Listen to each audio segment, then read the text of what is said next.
आजच्या दिवसाची सुरुवात खूप छान झाली. सकाळी उठताच नाश्त्याला गरमागरम उपमा होता. उपम्यासोबत प्रीतीताईच्या सासूंनी बनवलेला मस्त असा चहा मिळाला. घरात सकाळपासूनच छान उत्साहाचं एकदम वातावरण होतं. नाश्त्यानंतर सगळे ओटी भरणीच्या तयारीला लागलो. प्रीतीताई ओटी भरणीसाठी छान तयार झाली होती. साडी, दागिने सगळंच खूप सुंदर दिसत होतं. ओटी भरणीचा कार्यक्रम पारंपरिक पद्धतीने झाला. सगळ्यांनी मिळून ओटी भरली आणि आशीर्वाद दिले. त्यानंतर फोटो सेशनला सुरुवात झाली.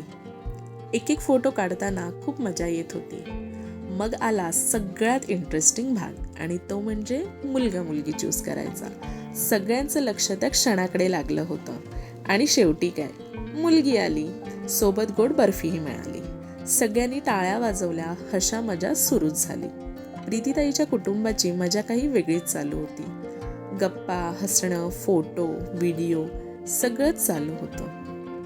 त्यानंतर मी प्रीतीताईचे गोड गोड असे छान छान फोटो काढले आणि मस्त अशा व्हिडिओज बनवल्या. आणि तिकडे प्रीतीताईचा पुतण्या अव्यांची मस्ती सुरू होती. त्यानंतर जेवणाची वेळ झाली. जेवण खूपच स्वादिष्ट होतं. मस्त असं पोट भरून जेवलो. जेवणानंतर थोडा वेळ सगळे गप्पा मारत बसलो. मग मी आणि प्रीतीताई आम्ही घरी जायला निघालो. आजचा दिवस कसा गेला हे कळलंच नाही. तर असा होता आजचा दिवस.